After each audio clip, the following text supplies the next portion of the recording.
Então, já que nós entendemos que é importante ter entendimento da minha personalidade, do meu perfil, das minhas características, né, como importante para que eu possa exercer efetivamente o meu papel de líder, de liderança, então como que eu faço para conhecer e identificar essas minhas características? Você deve se perguntar, né? Puxa, ok, Ana, mas eu não sei se eu tenho essa habilidade de saber quais são os meus pontos fortes, quais são as minhas fraquezas, né? Quais são os pontos que eu tenho para aprimorar. Agora, claro, se você tiver a ajuda de um profissional de RH ou enfim, de um psicólogo, de um profissional habilitado, capacitado, existem diversas ferramentas no mercado que elas vão sinalizar e dar uma tendência de quais são os seus estilos e qual é a inclinação do seu perfil e da sua personalidade. Então, você tem uma série de ferramentas disponíveis para que você possa auxiliar, né, nessa definição de características para aprimorar o seu autoconhecimento. Agora, puxa, Ana, mas eu não tenho esta oportunidade. Eu não posso adquirir esse teste, eu não posso adquirir essa ferramenta, então eu faço o quê? Então vamos lá, né? Você pode sim aprimorar o seu autoconhecimento para se tornar um líder pleno e eficaz de outras formas. Eu vou dar aqui 7 recomendações para você. Primeira delas, reflita. O que significa reflita? Faça uma análise, tente ficar isento de qualquer preconceito, né? Mas faça uma análise dos seus comportamentos no mundo corporativo, na sua casa, né, com os seus familiares, com quem você efetivamente se relaciona. Faça uma análise, pontue aquilo que você observa.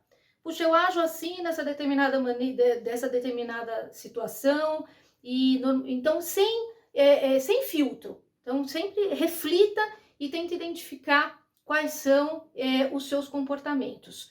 E a segunda dica, então, uma vez refletindo e identificando esses seus comportamentos, a segunda dica é a seguinte: encare essas características e esses comportamentos. De novo, sem qualquer julgamento ou preconceitos. Identificando que você tem aqueles determinados comportamentos, encare. Então, ok, eu sou assim, eu realmente ajo desta maneira. Então você tem que fazer uma leitura, ou tentar fazer uma leitura ampla e bastante honesta com relação às suas características e os comportamentos que você tem, em situações diversas, como disse. Então, reflita primeiro, o segundo é encare. O terceiro, anote, e anote diariamente, né?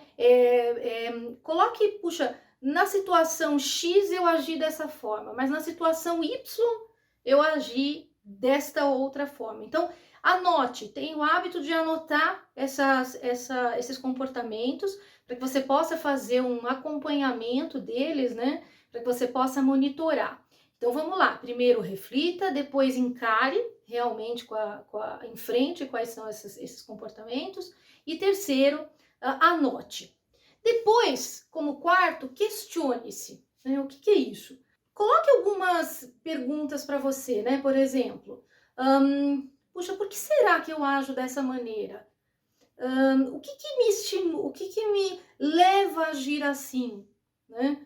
Será que eu não estou bem naquele dia, não estou bem naquele momento, ou já é uma característica que eu tenho na minha personalidade e eu sempre ajo desse jeito? Então questione, eu poderia fazer melhor? Avalie e questione-se. Estimule em você mesmo esse questionamento.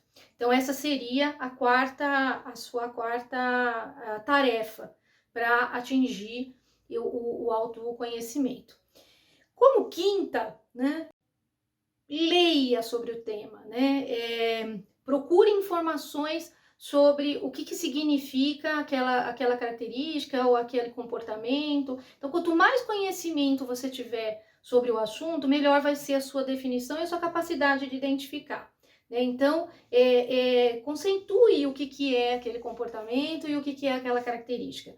Então, para isso, é importante você se informar e ter como se fosse um glossário, né? Uma tabelinha ali daquelas características e as definições daqueles comportamentos. Então, vamos lá, retomando. Primeiro, reflita. Segundo, encare, né, esses comportamentos, anote diariamente, questione-se e alimente a sua mente aí, estude sobre essas características. Como sexta, né, repense as suas crenças, né, repense os seus hábitos, repense os seus padrões, repense o seu pensamento, repense, né? Se você entende que, puxa, eu acho que eu amadureci nessa questão, nesse comportamento,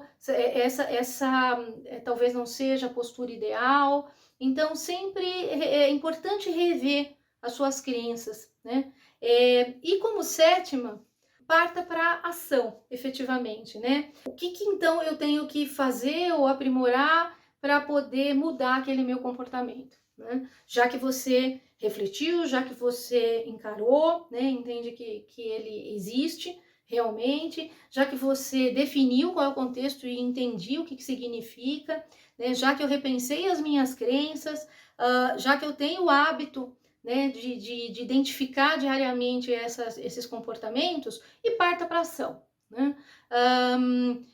Tente agir de forma diferente, ou seja, diferente e dentro daquilo que você entende apropriado para então adquirir essa determinada competência. Então, por que a gente fala muito da importância do líder, né, ser capaz de se conhecer antes de liderar outras pessoas? Porque quanto mais ele conhece as suas características, as suas fraquezas, né, os seus potenciais, os seus comportamentos, naturalmente ele vai ter uma leitura do time de uma maneira mais clara, né? Então, exerça o autoconhecimento. Essas são dicas, né, que podem ajudá-lo a atingir essa competência muito importante para o bom líder, o líder transformador.